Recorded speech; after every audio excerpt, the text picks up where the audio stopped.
Hello friends, आप सभी का स्वागत है आपके अपने यूट्यूब चैनल ज्ञान वाटिका पर। दोस्तों, मैं हूं पवन कुमार और आज हम लेकर आए हैं लुसेंट ऑब्जेक्टिव का नेक्स्ट चैप्टर है, जो है चैप्टर नंबर 11। इस चैप्टर का नाम है तत्वों का आवर्ती वर्गीकरण यानी पीरियोडिक क्लासिफिकेशन ऑफ एलिमेंट। क्या है? पीरियोडिक क्लासिफिकेशन ऑफ एलिमेंट, यानी ये पीरियोडिक टेबल से क्वेश्चन है फ्रेंड्स। और ये बहुत ही इंपॉर्टेंट सेशन होने वाला है, तो वीडियो में अंत तक बने रहेगा। पसंद आए तो लाइक कीजिएगा, दोस्तों के साथ शेयर कीजिएगा और चैनल पर नए तो चैनल को सब्सक्राइब जरूर कीजिएगा। चलिए शुरू करते हैं तत्वों का आवर्ती वर्गीकरण चैप्टर नंबर 11 से। इसके फर्स्ट क्वेश्चन से देखते हैं क्या है first question.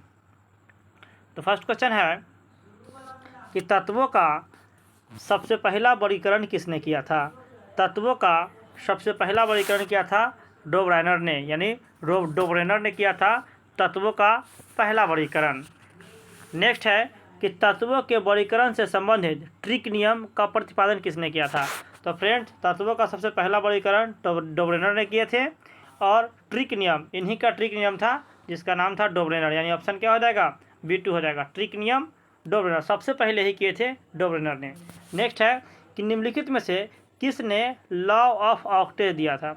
Law of Octave यानी लॉ ऑफ ऑक्टेव किसने दिया था फ्रेंड्स? ये दिया था न्यूलैंड्स।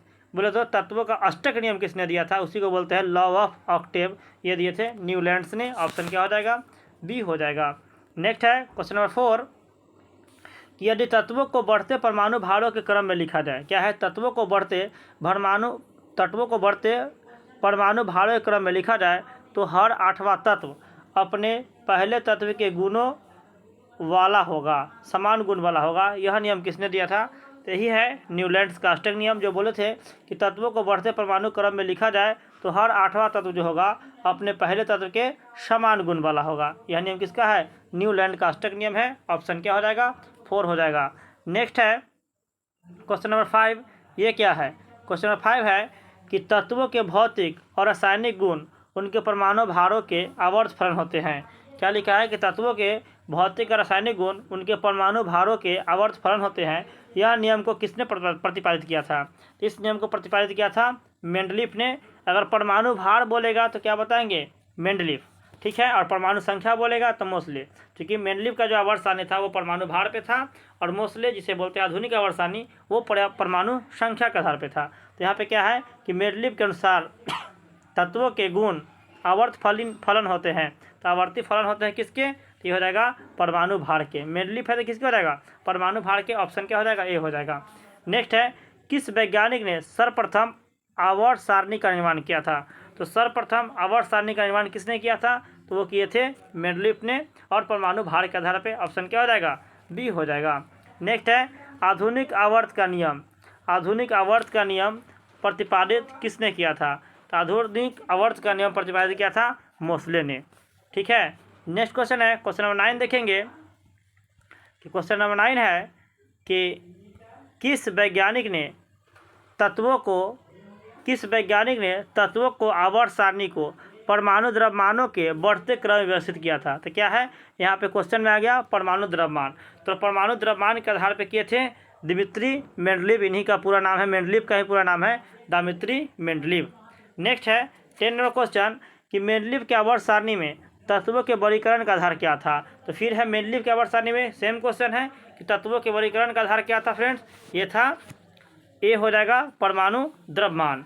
नेक्स्ट हो जाएगा 11 नंबर क्वेश्चन कि आधुनिक आवर्त सारणी में तत्वों के वर्गीकरण का आधार क्या था? ये मोसले वाला हो गया आधुनिक आवर्त सारणी, जिसमें तत्वों के वर्गीकरण का आधार क्या था? तो ये था परमाणु संख्या। ऑप्शन ए हो जाएगा।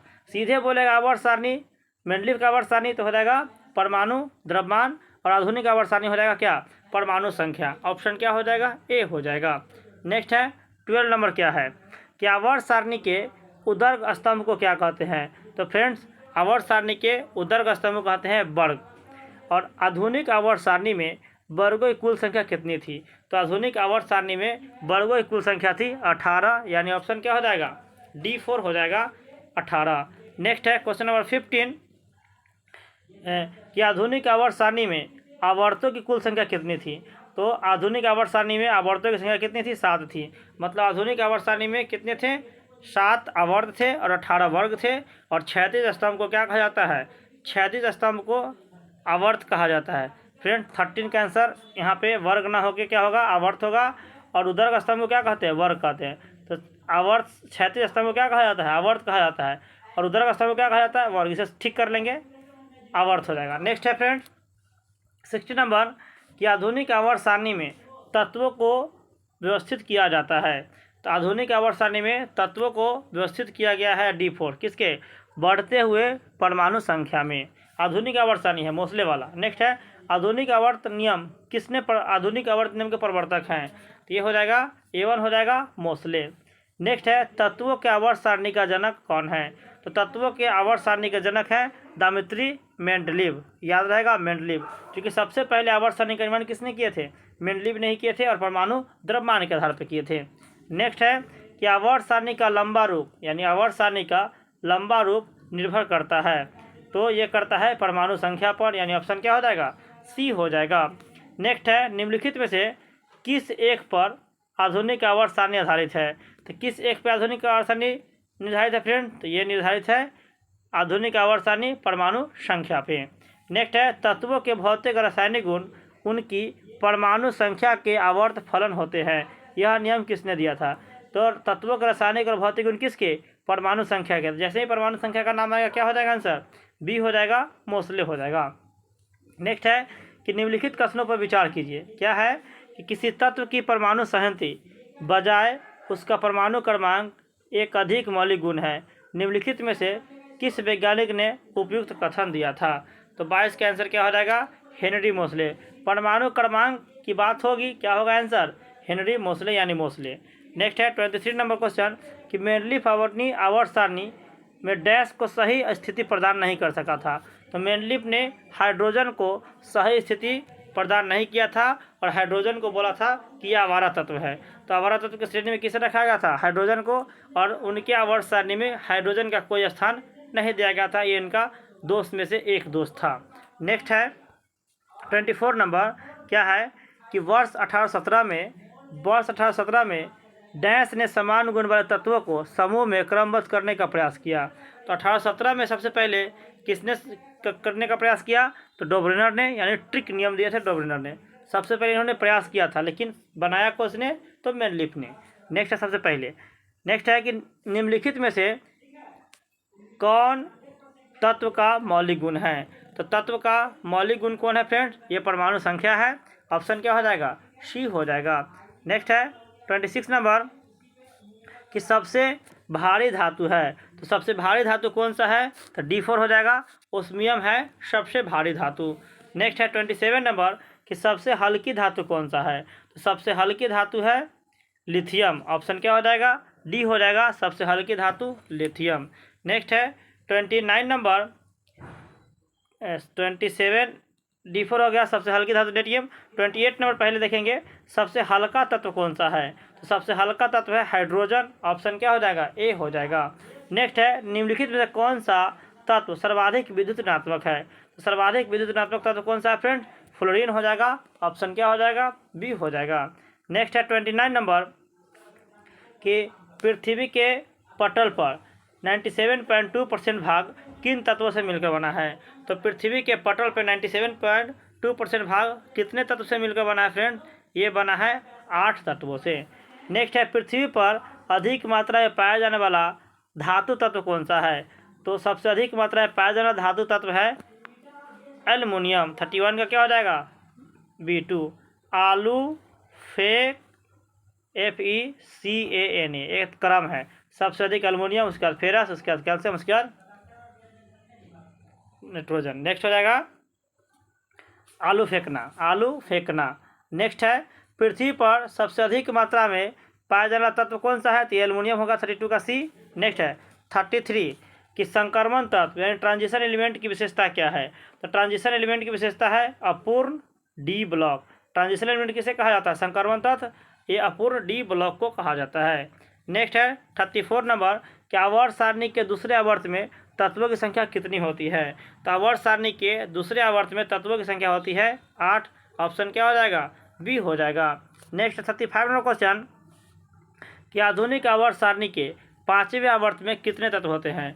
तो आधुनिक आवर्त सारणी के 5वें आवर्त में कितने तत्व होते हैं, 18 तत्व होते हैं। ऑप्शन क्या हो जाएगा? सी हो जाएगा। नेक्स्ट है 36 नंबर कि तत्व का प्रतीक किसके द्वारा दिया गया? तत्व का जो प्रतीक होता है, जो सोडियम का Na होता है, कैल्शियम का Ca होता है, इस तरह से कार्बन का C होता है, तो ये तत्व का प्रतीक है, ये किसने दिया था? ये दिया था जॉन डाल्टन ने। ऑप्शन क्या हो जाएगा? ए हो जाएगा।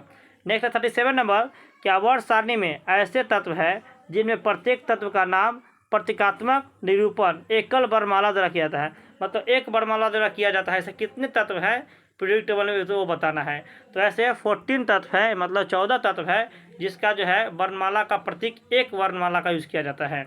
नेक्स्ट है कि निम्न में से कौन सा टीन का प्रतीक है? यानी टीन का प्रतीक कौन सा है फ्रेंड? तो एसएन होता है टीन का प्रतीक। ऑप्शन क्या हो जाएगा? B2 हो जाएगा। 39 नंबर क्या है क्वेश्चन?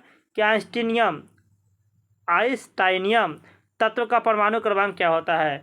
आइंस्टाइनियम तत्व का परमाणु क्रमांक होता है, ये हो जाएगा सी हो जाएगा 39 का, तो 99 होता है। परमाणु क्रमांक आइंस्टाइनियम का कितना होता है? 99 होता है। नेक्स्ट है आधुनिक आवर्त सारणी में कार्बन से पहले कौन सा तत्व आता है? तो आधुनिक आवर्त सारणी में फ्रेंड्स कार्बन से पहले आता है boron, hydrogen, helium, lithium, beryllium, boron, carbon, nitrogen, oxygen, fluorine, neon, sodium, magnesium, aluminium, silicon, phosphorus, गंधक, क्लोरीन, आर्गन, पोटेशियम, कैल्शियम। ये 20 तत्व है, तो इसीलिए आता है कौन सा? बोरॉन आता है कार्बन से पहले। नेक्स्ट है 41 में कौन होता है कि आवर्त सारणी में दो तत्व का नाम फ्रांस के नाम पे है।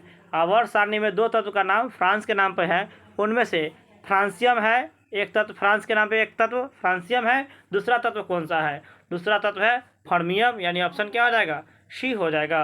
नेक्स्ट है 42 नंबर, निम्न में से किस वैज्ञानिक ने पोलोनियम तत्व की खोज किया था? तो पोलोनियम तत्व का खोज किया था मैडम क्यूरी, मेरी क्यूरी, यानी ऑप्शन क्या हो जाएगा? B2 हो जाएगा, मेरी क्यूरी किया था। ठीक है। नेक्स्ट है फ्रेंड्स 43 नंबर क्वेश्चन है। क्वेश्चन नंबर 43 देखेंगे तो 43 है कि तत्वों के निम्नलिखित गुण में से उस सही युग्म को चुनिए जो सामान्य तापमान और मानक दाब पर द्रव में होते हैं। मतलब वैसा जोड़ा को चुनना है, वैसा युग्म को चुनना है जो समान ताप और दाब पे द्रव अवस्था में होते हैं। तो ये होते हैं ब्रोमीन और मरकरी। अगर पूछेगा कि सामान्य अवस्था में कौन ऐसा द्रव धातु है जो द्रव अवस्था पाया जाता है, तो धातु बोलेगा तो मरकरी, और अधातु बोलेगा तो क्या बोलेंगे? ब्रोमीन बोलेंगे। ये दोनों जोड़ा है जो द्रव अवस्था पाया जाता है। नेक्स्ट है निम्नलिखित में से तत्वों का कौन सा समूह संयोजकता समान होता है? तो फ्रेंड्स किसी भी अगर एक ही वर्ग समान वर्ग के अगर तत्व है तो उनके संयोजकता और संयोजी इलेक्ट्रॉन क्या होते हैं? समान होते हैं। जैसे यहाँ पे कौन सा है? ऑप्शन D4 हो जाएगा। ऑप्शन क्या हो जाएगा? D4 हो जाएगा, यानी मैग्नीशियम, कैल्शियम और बोरोलियम। ठीक है, B हो जाएगा। ऑप्शन क्या हो जाएगा? B। नेक्स्ट है इस प्रकार से हम लोगों ने 44 क्वेश्चन को कंप्लीट किया है। तो ये चैप्टर का नाम था तत्वों का आवर्ती वर्गीकरण। इससे इंपॉर्टेंट क्वेश्चन को हम लोगों ने देखा। फ्रेंड वीडियो पर कैसा लगा कमेंट में जरूर लिखिएगा। पसंद आया हो तो लाइक कीजिएगा, दोस्तों के साथ शेयर कीजिएगा, और चैनल पर नए हैं तो प्लीज़ चैनल को सब्सक्राइब जरूर कीजिएगा। इसके साथ ही इस वीडियो सेशन को हम यहीं पर समाप्त करते हैं। अंत तक बनने के बहुत बहुत धन्यवाद। Thank you so much. जय हिंद।